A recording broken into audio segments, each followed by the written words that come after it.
That's her last litter. They're telling her we want something to eat. And she's telling them no. Like it. Pigs don't sweat. So that's how they keep. Summer and winter, they could be happy in water and mud because it coats their body and helps them stay protected from the elements. Pigs are tuber eaters. You know, tubers are roots. Yeah, they roots. If we had a farm that had, or if we had a lot of rain here and had a lot of oak trees and acorn trees, the pigs would just love that because they would root for acorns all the time, and they would eat nuts because that's what they do in nature. You know, wild pigs eat. They root around for tubers and roots off wild And that's potatoes. their diet out in nature. That's their diet out in nature. And these guys eat what? They eat grains. No, not that. That's cement. No, this is actually lime, agricultural lime. Oh. And this is used like that to help kill the fly larvae naturally. Because lime is made from a limestone quarry. When they're born, they're just male and female. But if you want a pig to grow fat, a male to grow fat and quickly, you castrate him and he becomes a barrow. Otherwise, he's a boar. The females, when they're born, they're of course females, but if they've never been bred, they're called a gilt, G-I-L-T. And once they've had their first litter, they become a sow. It's really coarse. Yeah. It's like straw. Yeah, we have about 5 different types of pigs. So you didn't know anything about pigs 4 years ago? I knew that they tasted good. Now, we call this the harem. We had Gus in here for a while. He bred them all. Wow. And these are all Gus's babies. Is this all one litter? 3. Oh, okay. 3 So litters. there's maybe like 5 or 6 to a litter? Actually, we had over 30 pigs, and the rest of them were either crushed or died to the elements. Crushed the by mortality by the big parents? big mothers, yeah. They sit on And them this one here, the accidentally? one that's laying down, she's going to become sausage because she eats babies. So she's not a good mother. You know, in nature, some of them are always going to die. Right. The mortality is always there, and it's supposed to be better in production like this. But we're not a scientific farm with all of the fancy equipment, so. And you can't remove them from the mother. No. So. Pigs are born hungry, and they just come out rooting around looking for food.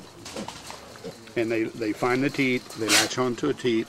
Supposedly, they remember that teat, and that's theirs until they're weaned. But when you have a sow with 14 teats and you have 17 weaners, that doesn't work. Yeah. All the farmers markets we go to give us, the vendors there give us their old vegetables.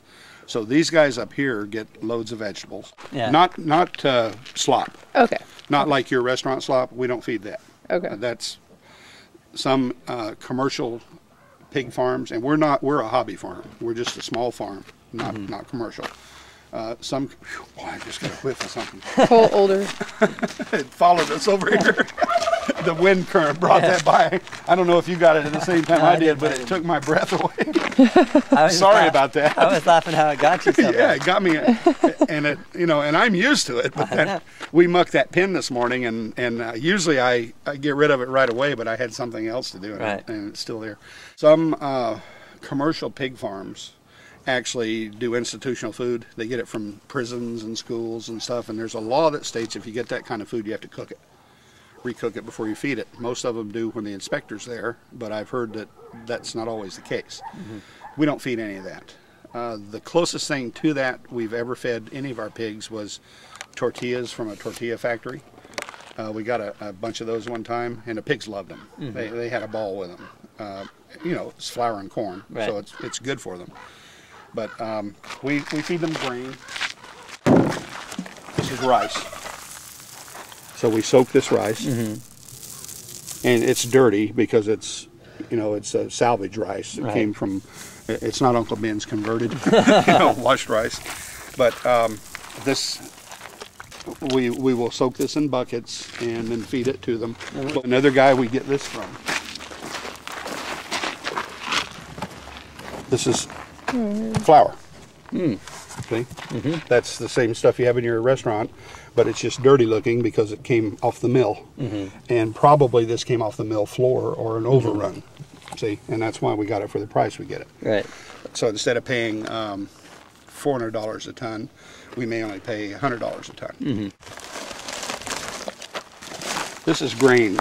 I can't tell you which grain because this is a mix of maybe 20 different types of stuff. And they use this to make dog food. Mm. And that's why you see these little pellets here. That's actual dog food run that was left over from a job that they did for Stater Brothers or for someone else, and they had pellets left, and they put it in a bin, and a nutritionally balanced grain that has all the minerals in it that a pig needs. And so we mix this with the other food. And we have some chicken scratch, 19% protein, 18% protein. Mm-hmm. See, ground corn, soybean meal. For about a year and a half, I had the farmer's market from Los Angeles was sending a container full of vegetables out here every other day. Wow. And these pigs just, they loved it. I'm at the farmer's markets, and we're at 3 of them. And so we bring home whatever I can carry in my truck.